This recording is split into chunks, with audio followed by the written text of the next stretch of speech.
Lesson number 11. I'm not responsible for my first thought, but I am responsible for my second. Now, I don't know about you, but I grew up with this thing I like to call the itty bitty shitty committee that lived inside my head. And this committee would tell me some pretty average things. It would tell me all sorts of things like I wasn't good enough, that I was unworthy, that I was unlovable, that I needed to lose weight, that nobody liked me. These were the kinds of things that my head would tell me. Now, the problem is that if you're experiencing this, you'll understand that these voices are really convincing because they come from your own voice and they're inside your head. So they can be really, really loud. The thing is, often these thoughts, they're created by negative wiring. And until we actually stop and question the conditioned thought, we will continue to have these automatic thought patterns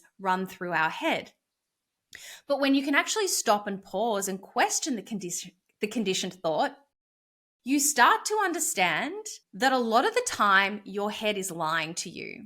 So what I like to do now when I have one of these negative thought patterns start to arise, I question the conditioned thought and I try and fact check it. And I actually look for evidence to substantiate whether or not this thing that I'm telling myself is actually true. And I'll tell you what, 9 times out of 10, it's not even true. But if I am just working on autopilot and I'm not stopping to actually question the thought, then I start to believe it. And that's when you can start to get in the trap of these really horrible negative thought patterns.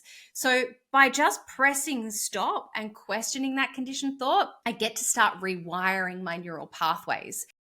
Remember that our brains are reptilian. Our brains were created back in the day when all we really needed to think about was survival, food, and procreation. We deal with so much more in the world today. So my brain is going to be in survival mode at all times. And again, it will give me ideas or thoughts based off old experiences, which may not even be relevant to my current day reality. And if my brain is in survival mode 24/7, then it might even be getting in the way of my healing. So by stepping into your own power and actually questioning the conditioned thought and having ownership over that, again, you can start to heal by rewiring these neural pathways and creating more positive thought patterns.